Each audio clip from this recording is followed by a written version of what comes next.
جنوں کی چال بازی۔ نبی کریم صلی اللہ علیہ وسلم نے فرمایا، جب اللہ جل شانہ آسمان میں کسی بات کا فیصلہ کرتے ہیں تو فرشتے اس کے فرمان کے آگے سر جھکا کر خوف سے کانپنے لگتے ہیں۔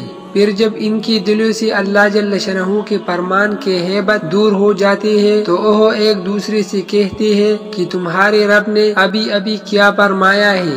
دوسری جواب دیتے ہیں کہ حق بات فرمائی، اللہ سب سے بلند اور بڑا ہے۔ پھر شیاطین اللہ جل شانہ کی باتیں چرانے کے لیے ایک دوسرے کے اوپر چڑھ کر آسمان تک پہنچ جاتے ہیں اور کچھ باتیں سن بھی لیتے ہیں قبل اس کی کہ وہ نیچے والے سے کہنے میں کامیاب ہو جائے۔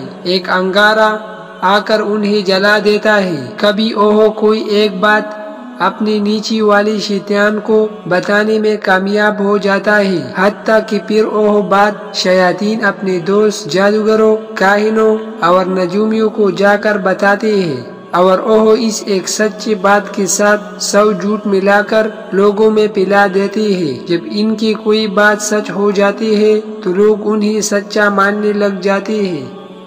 وظننت أنا أني بذلك حزت غنى فوجدت أني خاسر فتلك مظاهر